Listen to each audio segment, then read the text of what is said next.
Hello everyone, explanation start करने से पहले अगर आप मेरे चैनल पे न्यू आए हैं तो चैनल को सब्सक्राइब करें ताकि आपको ऐसे ही अच्छी वीडियोस मिलती रहे और वीडियो अच्छी लगने पे उसे लाइक भी कीजिए। एंड अभी एक्सप्लेनेशन की शुरुआत करते हैं।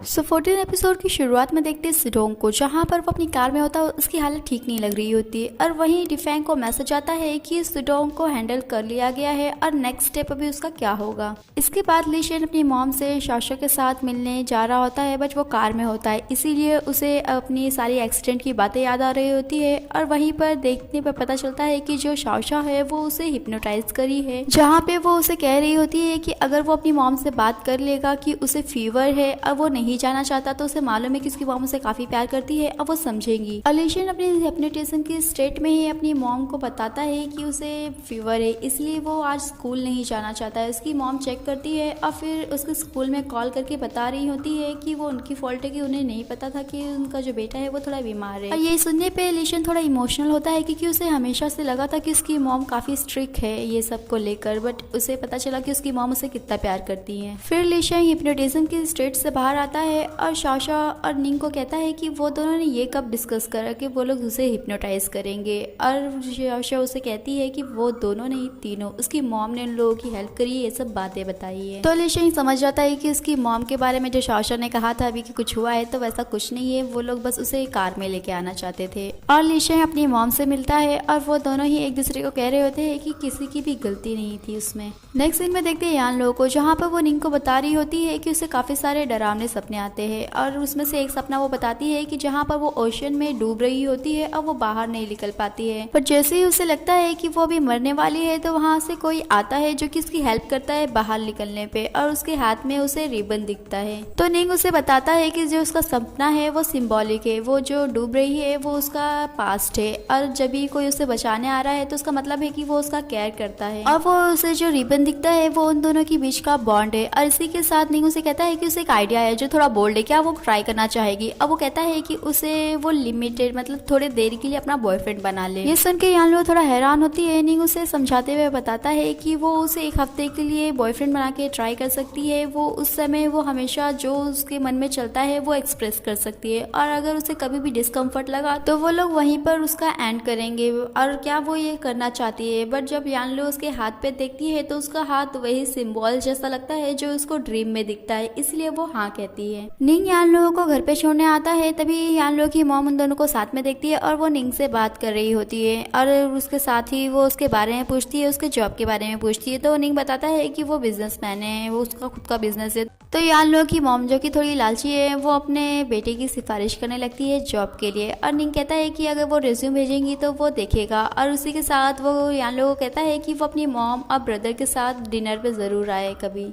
तभी यान लो की मॉम जो कि यान लो और निंग को देख के खुश थी, वो यान लो पे गुस्सा कर रही होती कि उन्हें पता चला है कि यान लो ने डिनर के लिए पेमेंट किया है, और वो कह रही होती है कि अगर वो इतना ही अच्छा है तो उसने पेमेंट करने क्यों दिया है उसे। यान लो अपनी मॉम को बताती है कि नहीं वैसा नहीं है, वो अच्छा इंसान है, वो उसकी काफी ज्यादा हेल्प कर रहा है। तभी उसकी मॉम उसे काफी सारा गिराने लगती है कि बचपन से उन्होंने उसे पाला पोसा ये सब, और वो उसकी बात नहीं सुन रही है। यान लो अपनी मॉम से कहती है कि हाँ वो ठीक कह रही है, उन्होंने उसे जन्म दिया है और पाला पोसा है, बट क्या ये सब करने से उन्हें इतना हक मिल गया है कि वो उसे ऐसे ट्रीट करे कि वो किसी की लायक नहीं है। और यान लू अपनी मॉम को कहती है कि अभी से वो अपना सारा अकाउंट खुद संभालेगी, उन्हें कुछ करने की जरूरत नहीं है। और उसकी मॉम इस बात से चिढ़ती है कि वो उन्हें कुछ भी पैसे लेने देने नहीं दे रही है, और इसीलिए यान लो की मॉम चिल्लाते हुए उसे वहां से चली जाती है। यान लो थोड़ा हंसती है बट वो लास्ट में रोने लगती है, और तभी वहां पर निंग आता है, उसे रोने के लिए मना करता है। निंग को वो कहती है कि वो क्यों रोएगी, क्योंकि आज उसके दिल में जो था वो सब कुछ उसने अपनी मॉम को कह दिया है। बट ये कहने के बाद भी वो रो रही होती है और निंग उसे संभालता है, और उसके बाद ही वो एक कॉमिक लिखती है वीकली लिमिटेड कपल। इसके बाद शाशो अपने मॉम डैड को मिलने जा रही होती है और लिशेंग भी उसके साथ जाने वाला होता है। तभी लिशेंग को कॉल आता है निंग का और वो उसे कहता है कि इमरजेंसी उसे आना चाहिए और लिशेंग शाशो को मैसेज करता है कि वो पहले जाए, उसे टाइम मिलेगा तो वो आएगा। नेक्स्ट मोमेंट में देखते हैं कि पुलिस वाले लिशेंग से उसके बारे में पूछ रहे होते हैं और फिर उसे बताते हैं कि उसका एक क्लाइंट है सुडोंग नाम का, जो कि गायब हो चुका है। निंग लिशेंग से पूछता है कि हुआ क्या है। तभी निंग को लिशेंग बताता है कि सुडोंग की फैमिली ने पुलिस में कंप्लेंट करी है, इसीलिए वो लोग उसे इन्वेस्टिगेशन के लिए ले गए थे। और फिर पुलिस वाला लिशेंग को बताता है कि उसे सुडोंग की डायरी मिली है, जिसे उसे छोड़ने के बाद वो कंट्री साइड में चले गया और वहाँ से कहीं गायब हो गया है। और वो बताता है कि उस डायरी में उसकी फैमिली को लिखा हुआ मिला था कि उसकी मॉम, मतलब लिशेंग की मॉम की जो प्रोडक्ट यूज़ करने से हालत हुई थी, उससे वो काफ़ी गिल्टी फील कर रहा था। उसने ऐसा कुछ कर दिया है जिसकी माफ़ी उसे नहीं मिल सकती है। और उसकी फैमिली का मानना है कि लिशेंग ने काउंसलिंग के सेशन के बीच में उसे हिप्नोटाइज किया, उसे गिल्टी फील करवाया है। लिशेंग कहता है कि ऐसा नहीं हो सकता क्योंकि उसने कभी भी अपनी मॉम के बारे में सुडोंग से बात नहीं की है। पुलिस वाला कहता है कि वो हमेशा ही उसके सेशन का वीडियो बनाया करता था, बट जब से वो इंसिडेंट हुआ है कभी भी उसने सुडोंग की वीडियो नहीं रिकॉर्ड की है। लिशेंग उन लोगों को बताता है कि ये सुडोंग की रिक्वेस्ट थी, क्योंकि उसने कहा था कि जब भी कैमरा ऑन रहता है तो वो अच्छे से कंसंट्रेट नहीं कर पाता है। और लिशेंग निंग को बताता है कि सुडोंग की फैमिली ने कहा है कि उसकी फोन में उन लोगों को एक रिकॉर्डिंग मिली है जो कि प्रूफ के तौर पे लिशेंग के खिलाफ है। लिंग लिशेंग को कहता है कि उसे मजबूत रहना होगा और इससे शाशो को इफेक्ट ना हो,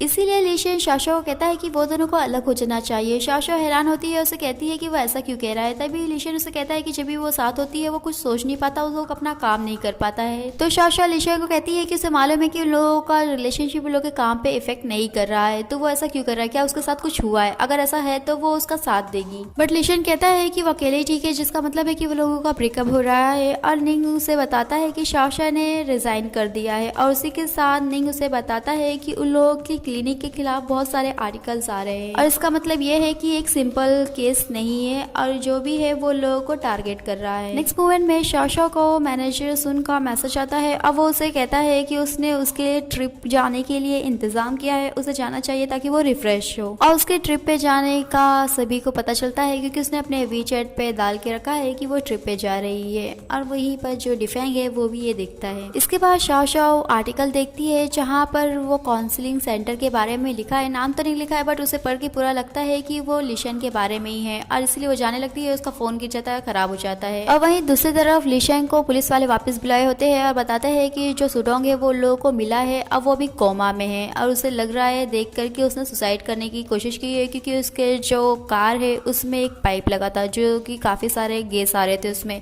और वहाँ पर कोई भी थर्ड पार्टी नहीं मिला है, जिसका मतलब है कि वो मर्डर तो नहीं है। और उसी के साथ वो लोग वो कन्वर्सेशन सुनाते हैं लिशेंग और सुडोंग का, जहाँ पर लिशेंग उसे कह रहा होता है कि उसे ज्यादा तकलीफ नहीं होगा, ये तो ऐसा ही लगेगा कि वो नींद में मर रहा है। जिसे सुनने के बाद लिशेंग कहता है कि उसने ऐसा कभी भी नहीं कहा है। नेक्स्ट सीन में शाशा सब कुछ लिख के देख रही होती है, एनालाइज कर रही होती है कि जो भी कुछ हुआ है वो सब कुछ थोड़ा थोड़ा एक दूसरे से रिलेट हो रहा है और उसमें मोस्टली लिशेंग को ऐसा लग रहा है कि फंसाया जा रहा है क्योंकि सभी लोग लिशेंग के ऊपर ध्यान दे रहे हैं, उसके बारे में बात कर रहे हैं बट कोई भी उसके इन्वेस्टर के बारे में बात नहीं कर रहा है और उसे मालूम है कि जो सुडोंग है वो अपने इन्वेस्टर्स को लेकर कितना चिंते में था। इसके बाद लिशेंग देखता है कि जहाँ पे शाशा गई है वहाँ पे काफी जोरदार बारिश हो रही है, इसीलिए वो शाशा को कॉल करता है बट वो पिकअप नहीं करती है क्योंकि उसका फोन खराब हो चुका है। और वहीं पर देखते हैं कि शाशा के वहाँ कोई आया है और देखने में पता चलता है कि वो डिफेंग है और डिफेंग शाशा के पूछने पे बताता है कि उसने उसे कॉल करा था बट वो उठा नहीं रही थी, इसलिए उसने देखा है कि वो यहाँ आई है तो वो आ गया है। वो लोग बात ही कर रहे होते हैं कि वहाँ पर कोई और आता है, अब वो कोई और नहीं लिशेंग है जो कि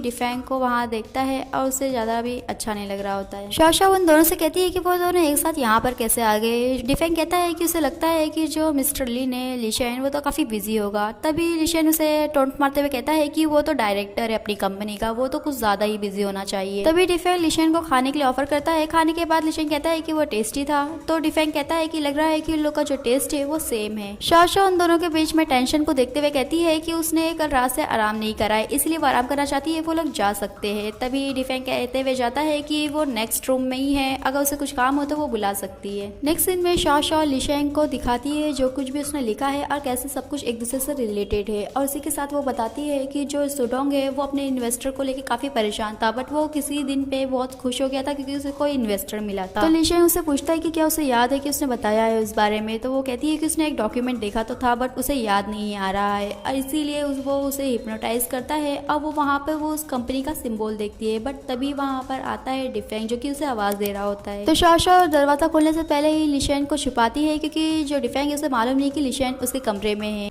इसके बाद शाओ और डिफेंग ड्रिंक कर रहे होते हैं क्योंकि वो उसके लिए ड्रिंक लेके आया है और तभी वो उससे कहता है कि वो उसका वॉशरूम यूज करना चाहता है। तो शाओ उसे रुकने के लिए कहती है क्योंकि उसने लिशेन को वहाँ छुपाया है। अब वो बहाना बनाती है कि उसके कपड़े वहाँ टंगे तो वो हटाना चाहेगी। शाओ अंदर जाती है और लिशेंग को देखती है तो उसे लगता है कि जो लिशेंग है वो बाथटब में छुपा हुआ है पर्दे के पीछे। और फिर शाओ डिफेंग को कहती है कि वो वॉशरूम यूज कर सकता है। वो अंदर जाता है तो थोड़ा एक मोमेंट के लिए शाओ को अंदर बुलाता है। अब वो जो पर्दा है कर्टन हटा रहा होता है। और आज का हमारा ये वीडियो यहीं पे फिनिश होता है। फिर मिलेंगे नेक्स्ट पार्ट में। वीडियो अच्छी लगे तो चैनल को सब्सक्राइब करें, वीडियो को लाइक करें और कमेंट करके बताएं और आगे जानने के लिए स्टे ट्यून्स।